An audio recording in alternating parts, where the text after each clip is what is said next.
യഹോവേ, നിന്റെ ന്യായപ്രമാണത്തിൽ നിന്ന് അത്ഭുതമുള്ള കാര്യങ്ങളെ കാണുവാൻ തക്കവണ്ണം എൻ്റെ ഹൃദയകണ്ണുകളെ നീ പ്രകാശിപ്പിക്കണമേ. ലേയ യാക്കോബിന് പ്രസവിച്ച മകളായ ദീന ദേശത്തിലെ കന്യകമാരെ കാണുവാൻ പോയി. എന്നാൽ ഹിവ്യനായ ഹാമൂരിൻ്റെ മകനായി ദേശത്തിൻ്റെ പ്രഭുവായ ശേഖേം അവളെ കണ്ടിട്ട് പിടിച്ചു കൊണ്ടുപോയി അവളോടുകൂടെ ശയിച്ചു അവൾക്ക് പോരായ്ക വരുത്തി. അവൻ്റെ ഉള്ളം യാക്കോബിൻ്റെ മകളായ ദീനയോട് പറ്റിച്ചേർന്നു. അവൻ ബാലയെ സ്നേഹിച്ചു, ബാലയോട് ഹൃദ്യമായി സംസാരിച്ചു. ശേഖേം തൻ്റെ അപ്പനായ ഹാമൂരിനോട്, ഈ ബാലയെ എനിക്ക് ഭാര്യയായിട്ട് എടുക്കണമെന്ന് പറഞ്ഞു. തൻ്റെ മകളായ ദീനയെ അവൻ വഷളാക്കിയെന്ന് യാക്കോബ് കേട്ടു. അവൻ്റെ പുത്രന്മാർ ആട്ടിൻകൂട്ടത്തോടുകൂടെ വയലിലായിരുന്നു. അവർ വരുവോളം യാക്കോബ് മിണ്ടാതിരുന്നു. ശേഖേമിൻ്റെ അപ്പനായ ഹാമൂർ യാക്കോബിനോട് സംസാരിപ്പാൻ അവൻ്റെ അടുക്കൽ വന്നു.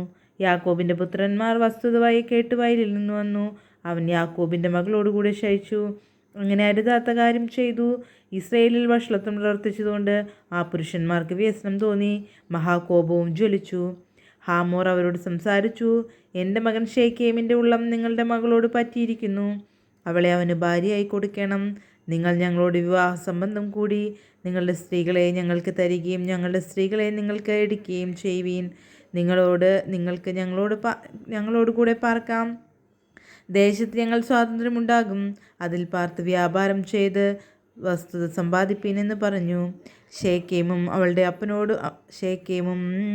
അവളുടെ അപ്പനോടും സഹോദരന്മാരോടും, നിങ്ങൾ എന്നോട് കൃപ തോന്നിയാൽ നിങ്ങൾ പറയുന്നത് ഞാൻ തരാം. എന്നോട് സ്ത്രീധനം ദാനവും എത്രയെങ്കിലും ചോദിപ്പീൻ, നിങ്ങൾ പറയും പോലെ ഞാൻ തരാം. ബാലയെ എനിക്ക് ഭാര്യയായിട്ട് തരണമെന്ന് പറഞ്ഞു. ഞങ്ങളുടെ സഹോദരിയായ ദീനയെ ഇവൻ വഷളാക്കിയതുകൊണ്ട് യാക്കോബിൻ്റെ പുത്രന്മാർ ശേഖേമിനോടും അവൻ്റെ അപ്പനായ ഹാമൂരിനോടും സംസാരിച്ച് കപടമായി ഉത്തരം പറഞ്ഞത്, ഞങ്ങളുടെ സഹോദരിയെ അഗ്രചർമ്മിയായ പുരുഷന് കൊടുക്കുന്ന കാര്യം ഞങ്ങൾക്ക് പാടുള്ളതല്ല. അത് ഞങ്ങൾക്ക് അവമാനമാകുന്നു. എങ്കിലും ഒന്ന് ചെയ്താൽ ഞങ്ങൾ സമ്മതിക്കാം.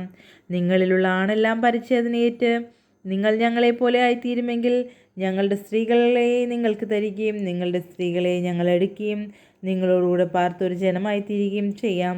പരിച്ഛേദന ഏൽക്കുന്നതിനാൽ ഞങ്ങളുടെ വാക്ക് സമ്മതിക്കാഞ്ഞാലോ ഞങ്ങൾ ഞങ്ങളുടെ ബാലയെ കൂട്ടിക്കൊണ്ടുപോരും. അവരുടെ വാക്ക് ഹാമോരിൻ്റെ മകനായ ശേഖേമിനും ബോധിച്ചു.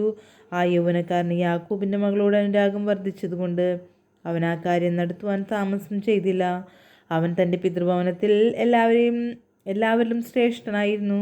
അങ്ങനെ ഹാമോരും അവൻ്റെ മകനായ ശേഖേമും തങ്ങളുടെ പട്ടണ ഗോപുരത്തിങ്കൽ ചെന്നു പട്ടണത്തിലെ പുരുഷന്മാരോട് സംസാരിച്ചു, ഈ പുരുഷന്മാർ നമ്മോട് സമാധാനമായിരിക്കുന്നു. അതുകൊണ്ട് അവർ ദേശത്ത് പാർത്ത് വ്യാപാരം ചെയ്യട്ടെ. അവർക്കും നമുക്കും മതിയാകുവണ്ണം ദേശം വിസ്താരമുള്ളതല്ലോ. അവരുടെ സ്ത്രീകളെ നാം വിവാഹം കഴിക്കുകയും നമ്മുടെ സ്ത്രീകളെ അവർക്ക് കൊടുക്കുകയും ചെയ്തു. എങ്കിലും അവർ പരിച്ഛേദനയുള്ളവരായിരിക്കും പോലെ നമ്മിലുള്ള ആണെല്ലാം പരിച്ഛേദനയേറ്റാൽ മാത്രമേ അവർ നമ്മോടുകൂടെ പാർത്ത് ഒരു ജനമായി തീരുവാൻ സമ്മതിക്കുകയുള്ളൂ. അവരുടെ ആട്ടിൻകൂട്ടവും സമ്പത്തും മൃഗങ്ങളൊക്കെയും നമുക്ക് ആകില്ലയോ? അവർ പറയും വണ്ണം സമ്മതിച്ചാൽ മതി. എന്നാൽ അവർ നമ്മോടുകൂടെ പാർക്കുമെന്ന് പറഞ്ഞു. അപ്പോൾ ഹാമൂരിൻ്റെ പട്ടണക്കാർ എല്ലാവരും അവൻ്റെയും മകൻ ശേഖേമിൻ്റെയും വാക്ക് കേട്ട് പട്ടണക്കാരിലാണെല്ലാം പരിച്ഛേദനയേറ്റു. 3-ാം ദിവസം അവർ വേദനപ്പെട്ടിരിക്കുമ്പോൾ യാക്കോബിൻ്റെ 2 പുത്രന്മാരായി ദീനയുടെ സഹോദരന്മാരായ ഷിമിയോനും ലേവിയും താൻ്റെ വാളെടുത്ത് നിർഭയമായിരുന്ന പട്ടണത്തിൻ്റെ നേരെ ചെന്നു അണിഞ്ഞൊക്കെയും കൊന്നുകളഞ്ഞു. അവർ ഹാമൂരിനെയും അവൻ്റെ മകനായ ശേഖേമിനെയും വാളിൻ്റെ വായ്ത്തലയാൽ കൊന്നു ദീനയെ ശേഖേമിൻ്റെ വീട്ടിൽ നിന്ന് കൂട്ടിക്കൊണ്ടുപോന്നു. പിന്നെ യാക്കോബിൻ്റെ പുത്രന്മാർ നിഹതന്മാരുടെ ഇടയിൽ ചെന്ന് തങ്ങളുടെ സഹോദരിയെ അവർ വഷളാക്കിയതുകൊണ്ട് പട്ടണത്തെ കൊള്ളയിട്ടു. അവർ അവരുടെ ആടും കന്നുകാലി കഴുത ഇങ്ങനെ പട്ടണത്തിൻ്റെ വെളിയിലുള്ള ഒക്കെയും അപഹരിച്ചു.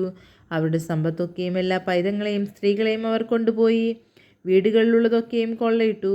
അപ്പോൾ യാക്കോബ് ശിമിയോനോടും ലേവിയോടും, ഈ ദേശനിവാസികളായ കനാന്യരുടെയും പെരീസ്യരുടെയും ഇടയിൽ നിങ്ങൾ എന്നെ നാറ്റിച്ച് വിഷമത്തിലാക്കിയിരിക്കുന്നു. ഞാൻ ആൾ ചുരുക്കമുള്ളവനല്ലോ. അവർ എനിക്ക് വിരോധമായി കൂട്ടം കൂടി എന്നെ തോൽപ്പിക്കുകയും ഞാനും എൻ്റെ ഭവനവും നശിക്കുകയും ചെയ്യുമെന്ന് പറഞ്ഞു. അതിനവർ, ഞങ്ങളുടെ സഹോദരിയോട് അവനൊരു വേശ്യയോട് എന്ന പോലെ പെരുമാറാമോ എന്ന് പറഞ്ഞു. ദൈവമേ, സ്തുതിക്ക് യോഗ്യമാവുന്നു. ബാറയ്ക്കുമോർ.